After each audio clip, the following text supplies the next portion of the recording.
This is a Bigjigs wooden railway, heritage collection, Metropolitan engine model. The Metropolitan Railway A-Class and B-Class were 4-4-0T condensing steam locomotives built for the Metropolitan Railway by Bayer Peacock, first used in 1864. A total of 40 A-Class and 26 of the slightly different B-Class were delivered by 1885. Used underground, the locomotives condensed their steam, and coke or smokeless coal was burnt to reduce the smoke. Most locomotives were withdrawn after electrification in the early 20th century, 40 having been sold by 1907. By 1936 only one remained, and this is now preserved at the London Transport Museum. When the Metropolitan Railway, MET, opened in 1863, the Great Western Railway, GWR, provided the services with their Metropolitan class locomotives.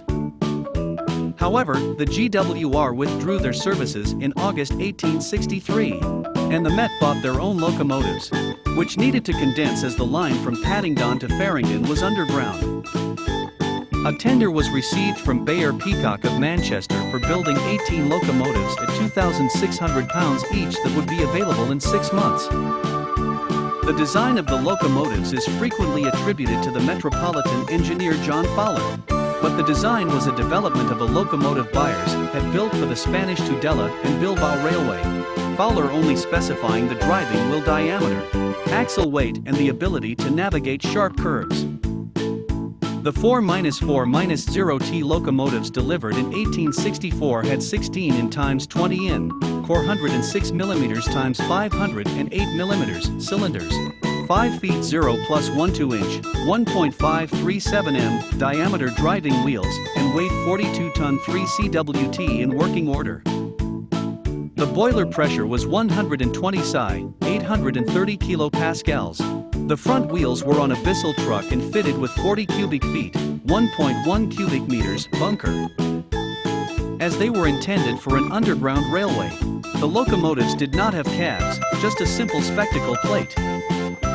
To reduce smoke underground, at first coke was burnt, changed in 1869 to smokeless Welsh coal. The first 18 locomotives originally carried names, although the nameplates were withdrawn during overhaul.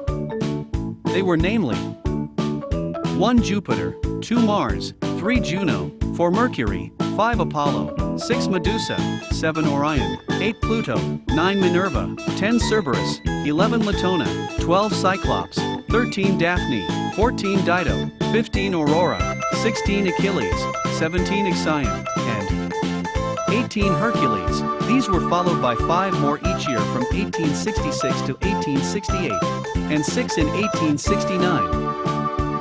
These were supplied with a tender capacity of 67 cubic feet, 1.9 cubic meters. After 1868 the boiler pressure had been increased to 130 psi, 900 kilopascals. From 1879 more locomotives were needed, and these were a modified design, with Adams bogies, and the wheelbase was 8 feet 1 inch, 2.46 meters, shorter than the previous locomotives at 8 feet 10 inches, 2.69 meters. A total of 24 of these later locomotives were delivered between 1879 and 1885.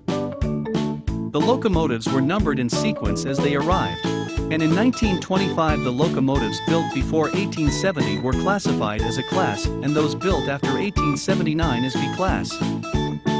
When 5 Burnett 060 tank locomotives were received in 1868 for the St. John's Wood Railway, they took the numbers 34 to 38, so the A-class consisted of numbers 1 to 33 and 39 to 44. After the 0-6-0 TS were sold, the B-class reused the earlier numbers, becoming numbers 34 to 38 and 50 to 66. Between 1880 and 1885 17 locomotives were reboilered at Edgware Road. After 1886 this was done at Neasden Depot.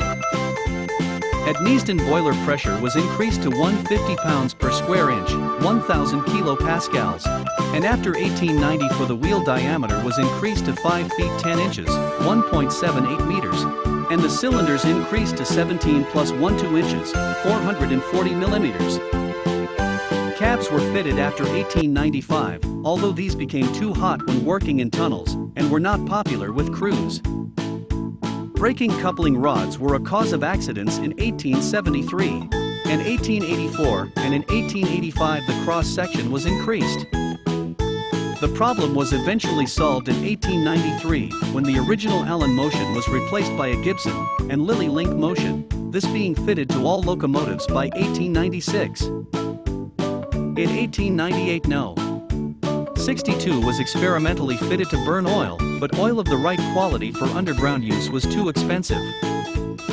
In 1921 further experiments were carried out with oil burning. The Metropolitan Railway A and B class locomotives worked the whole of the Metropolitan Railway. In 1884 most of the locomotives up to No. 20 were stabled at Neasden, numbers 27 to 33 were used on the East London Railway. The others from 21 to 50 were at Edgware Road and 51 to 66 at Hammersmith for the Hammersmith and City Line. After electrification of the inner London lines in 1905 to 2006 most of the locomotives were redundant. By 1907 40 had been sold or scrapped, No. 1 having been withdrawn earlier in 1897 after it was involved in an accident at Baker Street. Many locomotives went to R.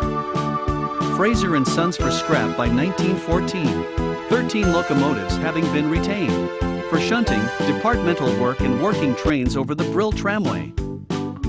The purchase of other locomotives, the closure of the Brill Tramway in 1935, and the transfer of freight duties to the LNER saw all but one of these remaining locomotives sold or scrapped around 1936. Class A No. 23, LT No. L45 survived as a shunter at Neasden until 1948 and is now preserved at the London Transport Museum. No. 22 was sold to the District Railway in 1925 and scrapped in 1931. 12. Some of the sold locomotives survived a little longer. No. 7. Sold to the Mersey Railway was withdrawn in 1939 and No. 44 was sold to Plough Colliery in Durham and survived until 1948. Originally the locomotives were bright olive green lined in black and yellow. Chimneys were copper capped with the number and brass figures at the front. The domes were also polished brass. It was in 1885 that the color changed to dark red, known as mid-caird, and the domes painted. Mid-caird was to remain the standard color, and was carried on by London Transport in 1933. Bayer Peacock built a number of 4-4-0T locomotives to the same basic Metropolitan design, for the London and South Western Railway and the Midland Railway, as two examples, with others being sold on by the Metropolitan to other railway companies, including those mentioned above. Thanks for watching. Don't forget to like our video and subscribe to our channel.